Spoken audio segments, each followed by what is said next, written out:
Ayun, ito ang ating 15th laboratory ng Identity and Access Management. So, maganda itong ating lecture or training today kasi magbibigay tayo ng access sa isang Entra ID user sa ating isang virtual machine sa Azure. So, bibigyan natin sila na para administrator access para makapag-login sila at makapag-manage sila ng VM sa Azure. So, yep. So, start na tayo. First thing to do, of course, is gagawa tayo ng server. So, natin Windows Server. So, punta tayo sa Azure. Ito yung gumawa create resources. So, meron ng mga option dito. So, andito na yung virtual machine. So, ito yung gagawin natin. Create.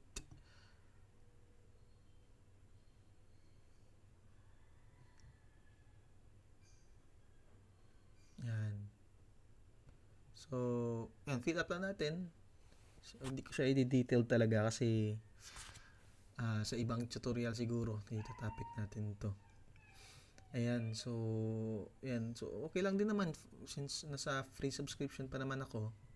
So, allow ko lang yung RDP na till 389. So, next. May i-check lang tayo dito para makapag-login yung Azure user. So, next na natin dito sa yun. So, virtual network. Test environment lang naman to. Yan. So, next.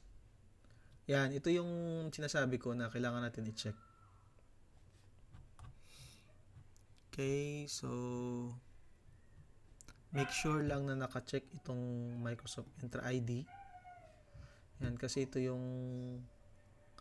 kasi kapag hindi ito na-check, hindi talaga makakapag-login yung Entra ID kahit bigyan mo siya ng access. So, dapat naka-check ito.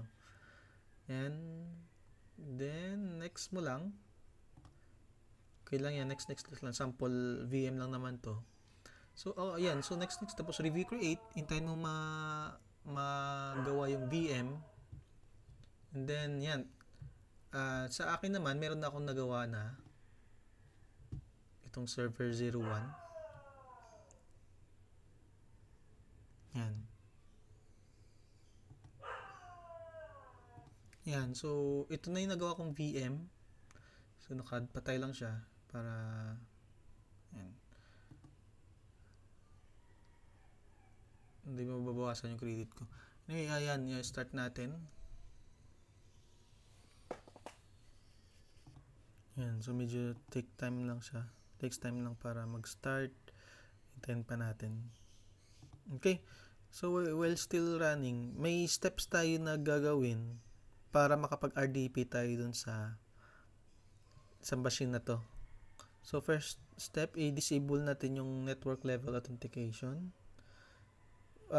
Dalawang way yan para ma-disable. So, either login ka dun using the VM admin mo na na-configure mo to dun previously. Yan, so tatapos na siya. Mag-login ka, like for example, ito, connect. Yan, so download mo yung RDP, di ba may ginawa kang username and password doon sa VM. So, i-login mo yun, tapos disable mo yung network level authentication nun. Like for example, paano ba disable yun kapag nakapag-login ka?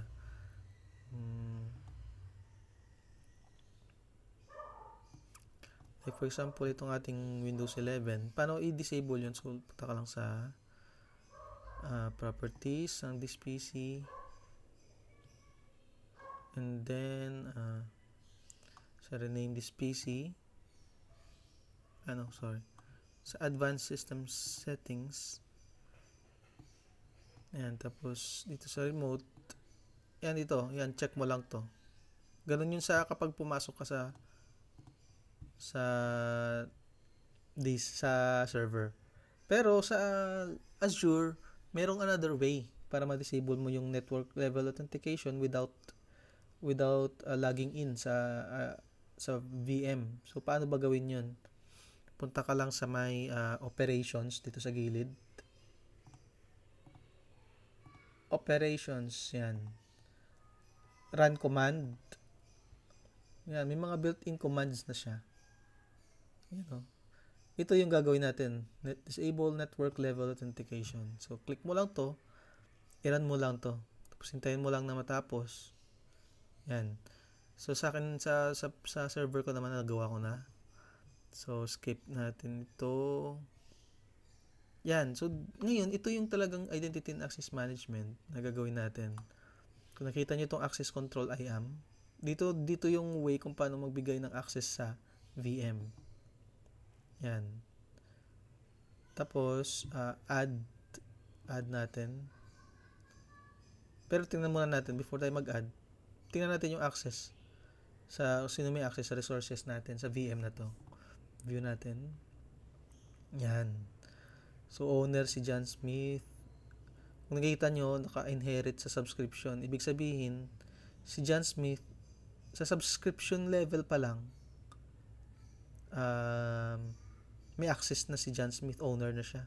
So, ibig sabihin, lahat ng mga resources within this subscription, may access si John Smith. Yan. So, yan. So, Lens Training, ito kasing account na ginawa ko. Yan. So, tapos, meron din access sa resource group si John Smith. Testing ko lang ito. Ibig sabihin, lahat ng mga resources within the resource group, may access si John Smith bilang isang virtual administrator login. So, lahat ng mga VMA sa within this resource group ay admin si John Smith. Yan.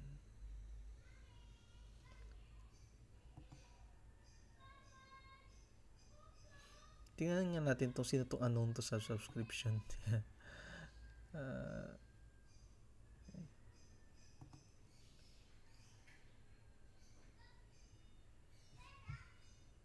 Tingnan lang natin. Administrator, role assignment. Yan. So, owner si James Smith. Kasi James Smith kasi yung ano ko eh. Wala nakalagay na pangalan. So, i-delete ko na lang itong isang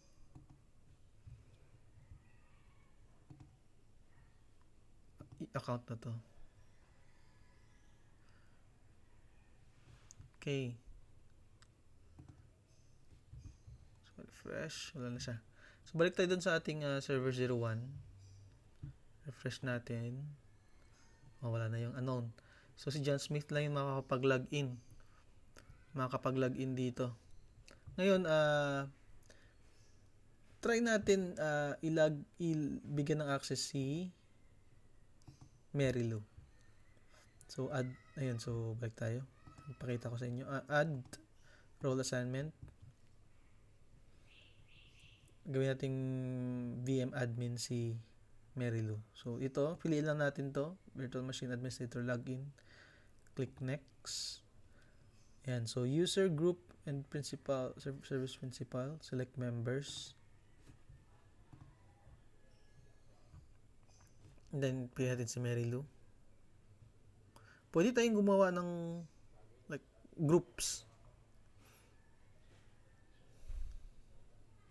Para isahan na lang. Like, for example, buong sabihin natin desktop administrator. Yan. Add lang natin yung group na yun.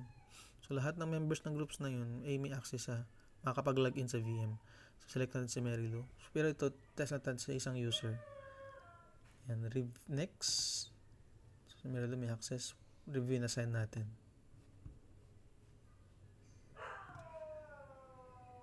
Ayun, may access na si Mary Lou. So, test natin. Mag-connect tayo sa VM. So, connect. Yan. So, download natin yung RDP.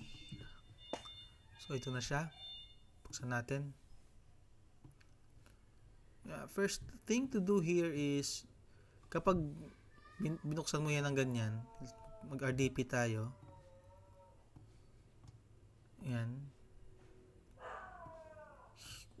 Wala kang option na na login other user. So, yung pwede mo lang ma-login is yung built-in na username, administrator, and password na ginawa mo nung ginawa mo itong BM. So paano tayo makakapag bigay ng option para makapag-login ang ating Entra ID or ibang user. So cancelan natin to. Gagawin natin is i-edit natin ito sa Notepad. Right click, edit with Notepad. Ayan. So ito siya. May dadagdag tayo na script dito. Ito 'yon. Enable credential support 1.0, authentication level 1.2. So save lang natin to once na added na. File, save. Yan. So try natin i-login ulit. Double click natin ulit siya. Connect. So may option na siya. Yes. So ito na yung VM natin. Yan. So pwede try natin i-login si Mary Lou. Yan. Ito yung username, password niya. Mano-mano ito eh. Hindi naka-enable yung clipboard. But anyway, mano-manohin ko na lang. Oops, sorry. Maglalagay pala tayo ng domain Azure AD. Ganyan. //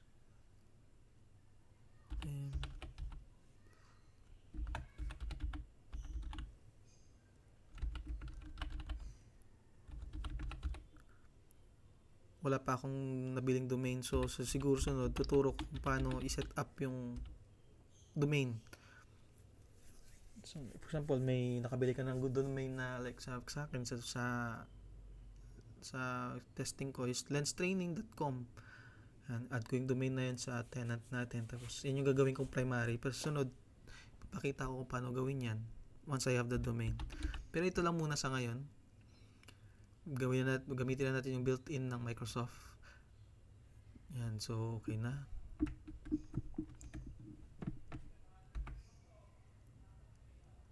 Tapos yung password.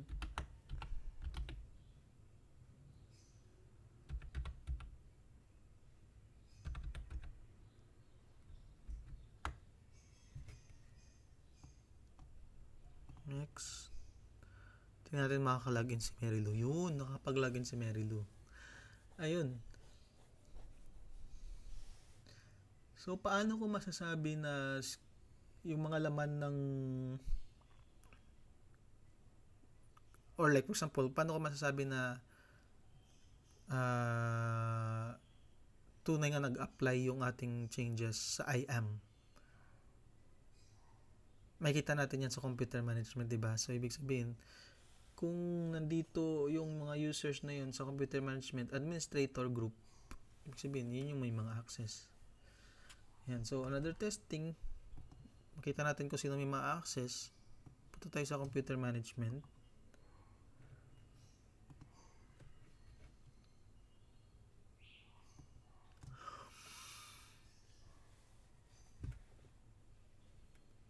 Local users and groups. Yan, administrator. Andito na si Mary Lou.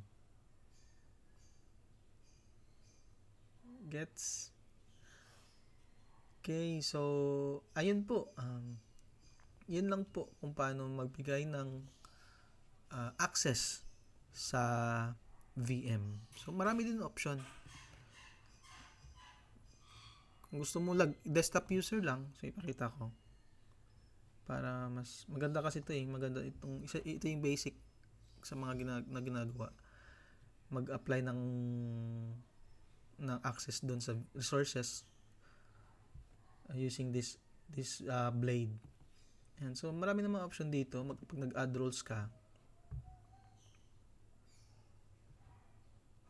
Yan. So reader, operator, mga ganun. Disk, ayan. Dev test lab, desktop virtualization, virtual machine contributor. So marami. So mostly kasi itong ginagawa eh. It's either ito or login lang. Lalo na pag Windows desktop VDI yun.